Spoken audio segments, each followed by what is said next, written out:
अस्सलाम वालेकुम दोस्तों, मेरा नाम है अली, मेरे साथ हमेशा की तरह मौजूद है दाऊद और आप देख रहे हैं क्रिकेट लवर अली शो। क्योंकि इसको देखना है तो बनता है। तो अगर आप ये देख रहे हैं, ये हमारे पीछे कोई अगर ऐसी चीज जो आप पहले कमेंट करना चाह रहे हैं तो कमेंट करने से पहले ही सुन लीजिए। ये हमारा हायर का एसी था जो कि अभी खराब हुआ है, यानी कि हमने बिल्कुल नया यहाँ पर जो अप्लाइड 4 लगाया था।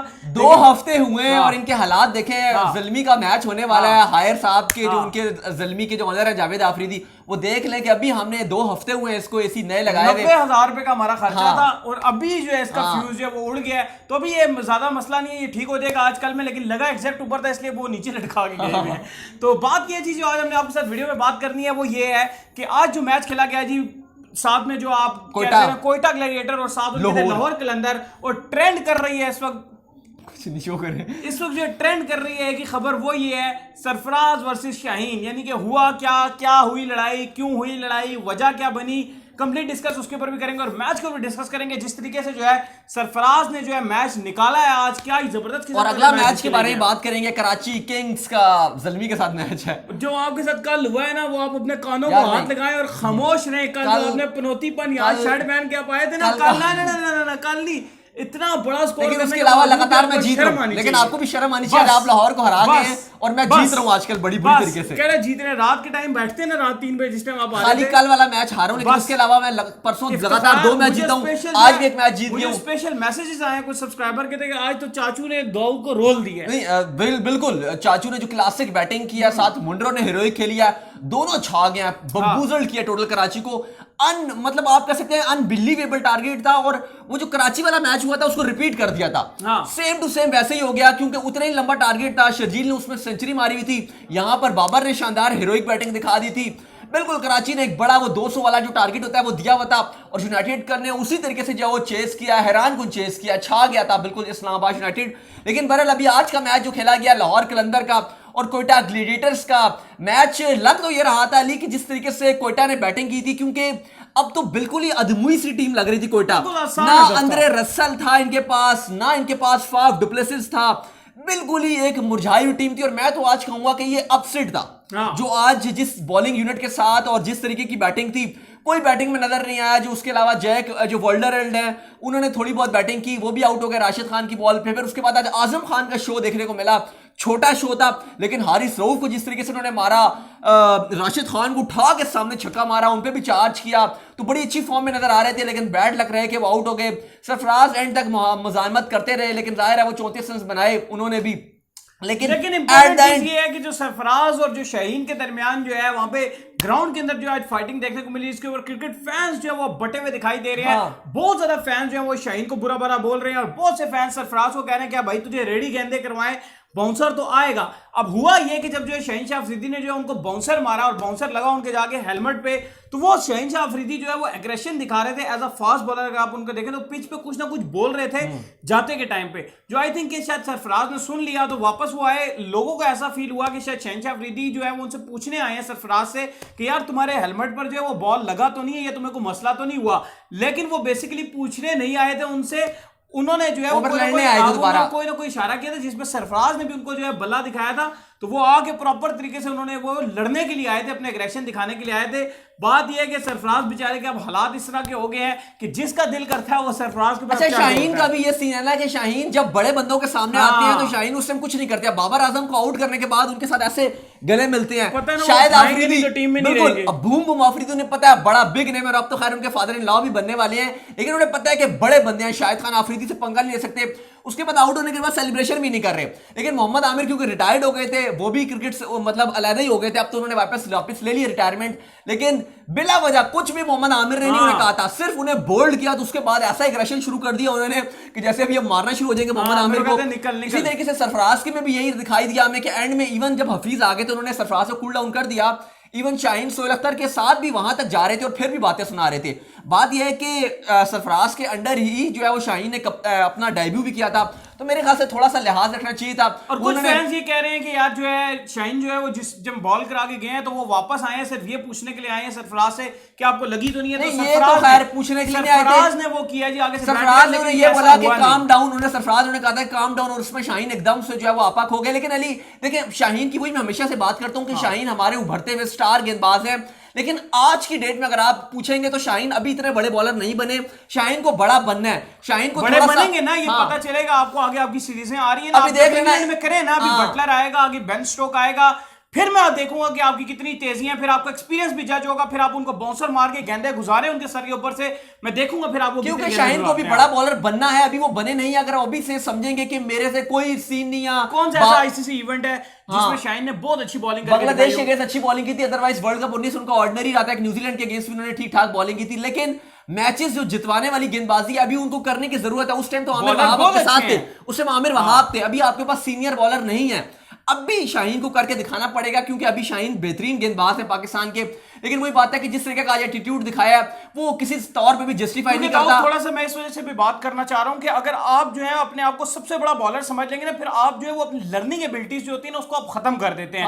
यानी कि फिर आप कहते हैं मुझे कुछ सीखना नहीं है, मैं ही पाकिस्तान में सबसे बड़ा हूं, मैं ही सब कुछ हूं, इससे जो है फिर आपका जो है बैड पैच आता है, फिर बैक होना शुरू हो जाता है। लर्निंग कभी भी नहीं खत्म करनी चाहिए, और अभी शहनशाह अफरीदी को बहुत कुछ जो है अपने सीनियर बॉलर से लर्न करना है, उनकी रिस्पेक्ट करनी है और उनको साथ लेके चलना है। बाकी ये क्योंकि आमिर वाला भी सीन था, वो भी विदाउट एनी रीजन था। हमने देखा है कि शाहीन टेलेंडर से बहुत ज्यादा गुस्सा कर जाते हैं, लेकिन शाहीन को थोड़ा देखना पड़ेगा, क्योंकि वो कप्तान मार रहे थे ना, फिर गुस्सा कर जाते हैं, लेकिन अली थोड़ा देखना पड़ेगा शाहीन को कि वो कप्तान रहे हैं। शाहीन के भी हमने ऐसे नहीं देखा कि अगर सीनियर प्लेयर्स के साथ इतना जूनियर खिलाड़ी और उसके अंडर अगर खेला हो, इवन हमने देखा है कि बाकी भी बड़े बड़े बॉलर्स रहे हैं, लेकिन वो थोड़ा सा अपना काम कूल एंड काम रह जाते हैं। ऐसी कोई बात नहीं कि लोग कह रहे हैं जी शाहीन को आराम से बॉल करानी चाहिए थी, फलाना करना चाहिए था, उस बात पे नहीं मचले हैं। जब शाहीन ने स्लेज किया, क्योंकि आपने देखा है कि जब भी बॉलर्स जो हैं वो बाउंसर मारते हैं उसके बाद बैट्समैन को स्लेज भी करते हैं, तो उसके ऊपर सरफराज थोड़ा सा जो है वो हो गए थे, उन्होंने थोड़ा सा हल्का हल्का इशारा ही कुछ बोला था उनको, तो उसमें शाहीन फिर ज्यादा हो गया। उसके बाद शाहीन ने गालियां भी कुछ निकाली हैं, तो थोड़ा सा ध्यान रखना चाहिए, क्योंकि उन्हें खुद सोचना चाहिए कल को यही खिलाड़ी बैठेंगे दोनों तरफ से। वैसे तो मैं कहता हूं कि दोनों तरफ से नहीं होना चाहिए। क्रिकेट ग्राउंड में अगर आप एक प्रोफेशनलिज्म में खेलते हैं तो मेरे ख्याल में तो ये होना चाहिए कि आप ग्राउंड के अंदर जितना मर्जी कुछ कर लें, हम भी ऐसे ही करते थे, हमारे भी जब अगर आप ग्राउंड के अंदर लीग है ना, देखो नहीं लीग है, अगर इंटरनेशनल मैच होता है ना, अगर आप किसी और टीम के साथ कर रहे होते तो शायद वो जस्टिफाई हो जाता, वो एक अलग चीज आ जाती है। लेकिन एक पेसर में जो है वो एग्रेशन होता है, ये हमने देखा शुरू से जो भी आया, पेसर शुएब अख्तर से लेके वसीम अकरम से लेके सब, एग्रेशन ना हो तो पेसर नहीं आता। बिल्कुल, तो जब उसने यॉर्कर जब उसने बाउंसर मारा, वो एक अलग ही लय में जाके जो है सरफराज के हेलमेट पे लगा, तो उसके बाजू ये खुल गए कि भाई मेरे से बड़ा किंग ही कोई नहीं है जो मैंने इसका हेलमेट तोड़ दिया। जाहिर हमें पता है कि सरफराज को इतने अच्छे बैट्समैन तो है भी नहीं, मतलब वो उतनी अच्छी हिटिंग तो कर नहीं पाते, लेकिन बहरहाल ये होना नहीं चाहिए था ग्राउंड में, ये एक डिसरिस्पेक्टफुल था टोटली। एक कप्तान रहा है आपका, अभी आप बड़े हो रहे हो, जूनियर बॉलर हो, अभी आप उस तरीके से बड़े नहीं हुए, अभी आपने खेला है, कितने साल हो गए अभी आपको, 3 साल हो गए खेलते हुए, तो बहरहाल गलत आया। लेकिन फिलहाल मैच के बारे में बात कर लेते हैं, क्योंकि आज अगर कोयटा की जीत के बारे में बात ना की जाए तो वो गलत होगा। 159 के जब टारगेट मिला है तो जाहिर है 90% फैंस यही कह रहे थे कि ये फिर एक हलवा मिला हुआ है। लेकिन अली मैं एक बात करना चाहूंगा, बेशक लाहौर के अंदर आज का मैच हार गया, पॉइंट्स टेबल में भी बात करेंगे क्योंकि बड़ी मजेदार सिचुएशन हो गई है पॉइंट्स टेबल की, लेकिन कलंदर ने आज साबित किया अली, क्योंकि एट द एंड में रऊफ भी फंस गए थे। पहले तो डेविड फंस गए थे, टिम डेविड, उसके बाद जिस तरीके से रऊफ ने फंसे हैं, यानी कि हिम्मत नहीं हारी है कलंदर ने, आखिरी मोमेंट तक लग रहा था कि शायद मैच अब ले जाएगा। रऊफ जो है वो लगातार, अगर आपने नोट किया हो तो लगातार वो आखिर में आगे जो है फंस रहे हैं। और आपको मैं बताता चलूं, अगर हारिस रऊफ के बारे में आपको एक्सपीरियंस नहीं है तो हमने उनके साथ क्रिकेट खेली है, वो बैट्समैन भी बहुत अच्छे हैं। असल में वजह ही है बैटिंग अच्छी करने की, क्योंकि टेप बॉल की अगर आपने देखा हिटिंग अच्छी कर लेते हैं। अगर आप उन्हें कहेंगे ना रोकने को, लंबी नहीं खेलो, वो नहीं कर सकेंगे, क्योंकि वो हिटिंग अच्छी लगा लेते हैं, 3-4 छक्के वो एक ओवर में इजीली मार देते हैं। टेप बॉल का बैट्समैन होता ही है, टेप बॉल वाला बैट्समैन, कि वो हिटिंग अच्छी मार लेता है, वो रोक नहीं पाता। लेकिन मजे की बात यह है कि कलंदर ने अच्छी फाइट की, लेकिन कोयटा ने जीत के बाद अच्छा मोमेंटम हासिल किया। स्टिल कोयटा, वैसे तो अगर आप देखेंगे तो चांसेस बहुत मुश्किल नजर आ रहे हैं, लेकिन स्टिल अभी अगर आप देखेंगे तो कोयटा के फिर भी कहीं ना कहीं उनके चांसेस बरकरार हैं आगे जाने के। हैं वो कहते हैं ना, बिल्कुल चीनी आटे में नमक के बराबर ही चांसेस हैं, लेकिन कहीं ना कहीं चांसेस हैं। आज उस्मान खान शिनवारी को खिलाया गया, काफी चेंजेस की गई थी, बहुत ही अंडरडॉग थी। आज तो लग रहा था कि कोयटा ने कहा था खैर हमने हारना है तो हारे, तब्दीली कर लें, जाहिर अंदर रसल भी नहीं है, फाफ भी नहीं है, अदमुई सी टीम है। लेकिन जिस तरीके की आज इन्होंने बॉलिंग की और सरफराज से कप्तानी बड़ी शानदार किया है, 3 विकेट चटखा दिए आपके उस्मान खान शिनवारी ने, नवाज ने बड़ी अच्छी बॉलिंग की, इसके अलावा नवाज ने कैच भी बड़ा अच्छा पकड़ा, 4 लाख रुपए भी उनको मिले कैच शानदार पकड़ने का, जो दानियाल का उन्होंने कैच पकड़ा था। इसके अलावा मतलब टोटली डोमिनेशन नजर आई है, स्पेशली बॉलिंग के टाइम पूरी कोयटा एक टीम नजर आ रही थी। अच्छा, हमने देखा है एक चीज कि सरफराज को अगर आप थोड़ी हल्की टीम दे दो तो सरफराज को ज्यादा अच्छा लड़ाते हैं जूनियर टीमों। चैंपियंस ट्रॉफी में भी यही हुआ था कि जब छोटी टीम थी तो सरफराज को अच्छा लड़ा रही थी, और आखिरी टाइम पे जब थोड़े से ज्यादा बड़े बड़े लड़के आना शुरू हुए सरफराज के पास, तो शायद उनकी वो पावर भी थोड़ी सी कम होना शुरू हो जाती है। तो आज बड़े खिलाड़ी भी नहीं थे, ना आंद्रे रसल थे, ना फाफ डुप्लेसिस थे, कुछ भी नहीं था कोयटा के पास। फेवरेट भी लाहौर कलंदर थी, तो वहां पे बड़ा जबरदस्त किस्म का जो है वो लड़ाया सरफराज ने, और एट द एंड जो है विक्ट्री मिली। मैन ऑफ द मैच का अवार्ड उस्मान खान शनवारी को मिला। बरल उस पर बात करेंगे, अली आगे पॉइंट्स टेबल पे बात करते हैं। लेकिन कराची किंग्स और पेशावर ज़ल्मी का मैच है, क्या लग रहा है आज? आजम खान ने तो आज जलवा थोड़ा दिखाया है। आप ये बताएं कि शर्जील कुछ बनाने वाले हैं कि नहीं? शर्जील को जो है वो कुछ करना पड़ेगा, बनाने नहीं वाले, अब उनको कुछ करना पड़ेगा। उनका तीसरा मैच आ गया है। पहले मैच में चले मानते हैं जस्टिफाई हो गया, रन आउट हुए। दूसरे मैच में भी चले खुदा करके जो है उन्होंने स्टाइल स्कोर बनाया, कुछ रन्स बनाए थे। लेकिन अब उनको करना पड़ेगा अगर उन्होंने टीम के अंदर शामिल होना है। तो सिर्फ हमारी बातों से या लोगों के खुश होने से या लोगों के कहने से शामिल नहीं होंगे। और सेकेंडली आमिर के वाले से भी जो है अलार्मिंग सिचुएशन है कि अब आपने जो भी आपके मसले मसाइल थे सब खत्म हो गए, आपको आगे सिलेक्ट किया जाएगा तो आपकी बॉलिंग की बेस पे सिलेक्ट किया जाएगा, आपके बड़े नाम होने की बेस पे नहीं सिलेक्ट किया जाएगा।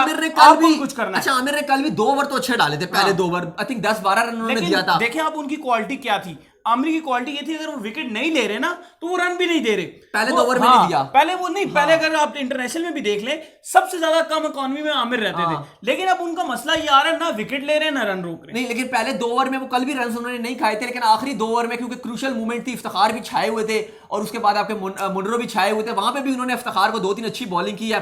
कल भी इफ्तिखार की और आमिर की लड़ाई शुरू हो गई बड़ी पहाड़ी। सारी बात है, आमिर को चाहिए कि अब लड़े मत भाई, विकेट्स ले, लड़ना छोड़। वो भी ओवर अच्छा खासा आमिर ने निकाल दिया था, तीसरा ओवर भी। चौथा ओवर फिर वो मैच ही खत्म हो गया था, लेकिन तीसरा ओवर भी आमिर ने ठीक ही निकाल लिया था एज कंपैरिजन। अगर आप बाकी बॉलर से कंपैरिजन करेंगे तो असल में अब अगर आप कराची किंग्स के बारे में देखेंगे तो खाली अब एक ही बॉलर नजर आ रहा है आपको, आमिर। इसके अलावा वकास मकसूद से थोड़ी बहुत आप उम्मीदें लगा लेते हैं। अरशद इकबाल भी कुछ नॉर्मली फॉर्म में चल रहे हैं, नरम गरम। मैडी की भी फॉर्म नहीं लगी हुई। कराची किंग्स की भी बॉलिंग बड़ी वीक नजर आ रही है। बैटिंग तो उनकी स्ट्रांग है लेकिन बॉलिंग जो है वो कमजोर नजर आ रही है। नवीद राजा तो कहते हैं कि कराची किंग्स को एटलीस्ट 220 तक बनाना चाहिए था, वो 25-30 रन उनको मजीद ऐड करने चाहिए थे। बहरहाल अगर आप पॉइंट्स टेबल की सूरत-ए-हाल देख रहे हैं तो कराची किंग्स भी अभी क्वालिफाई नहीं किया और उसके लिए भी अब तलवार लटकना शुरू हो गई है। जब कराची की लैग खत्म हुई थी तो कराची पॉइंट्स टेबल पे नंबर 1 था, डिफेंडिंग चैंपियन था लास्ट एडिशन का। लेकिन आज जो कराची ज़ल्मी के साथ मैच खेल रहा है, इस टाइम अगर आप सिचुएशन देखेंगे तो नरम गरम पोजीशन नजर आ रही है, बुरे हालात नजर आ रहे हैं, क्योंकि कराची को अब मुल्तान के मैचेस देखने पड़ेंगे। अगर मुल्तान अच्छा खेल गया तो कराची के लिए फिर बहुत प्रॉब्लम हो जाएगी। साथ ही साथ कोयटा अब ये दुआ करेगा कि कराची अपने तमाम मैच हार जाए और मुल्तान भी अपने मैचेस हारे तमाम, और कोयटा अगर अपने सारे मैच जीत जाता है तो फिर कोयटा आगे जा सकता है। लेकिन अगर कराची अपना एक भी अगला मैच जीत जाता है और मुल्तान भी अगर मैचेस जीतता है तो फिर कराची और मुल्तान के दरमियान टफ फाइट रहेगी कि कौन आगे जाता है। कोयटा की एक सबसे बड़ी प्रॉब्लम यह भी है ना कि इनका जो नेट रन रेट है वो इंतहाई नाकिस है, इतना बदतरीन है कि अगर ये अपने मैचेस सब जीत जाते हैं और अगर पॉइंट्स टेबल में किसी भी टीम के साथ अगर इनके पॉइंट्स बराबर होते हैं तो कोयटा कभी भी नहीं जा सकती, क्योंकि इनका नेट रन रेट -1.467 है, जो किसी भी टीम का सबका प्लस में और इनका माइनस में। वाहिद ये टीम है जिसका माइनस में नेट रन रेट है, तो कोयटा नेट रन रेट में तो ऊपर आ ही नहीं सकती। अगर ये पॉइंट्स से ऊपर लेंगे तो बचत होगी और वो बहुत मुश्किल नजर आ रहा है। सही है, तो उम्मीद करते हैं कि आज हमारा शो का वीडियो को लाइक कीजिए, चैनल को सब्सक्राइब कीजिए, साथ ही बेल आइकन को बजाय फॉलो कीजिए। इंस्टाग्राम में मुझे फॉलो कर लें, मैं मौजूद हूं। दाऊद क्रिकेट के नेम से कोई सवाल हो तो जरूर भेजिएगा और अली को भी फॉलो कर लें। मैं मौजूद हूं क्रिकेट लवली ऑफिशियल के नाम से। नेक्स्ट वीडियो, तब तक के लिए अल्लाह हाफिज़।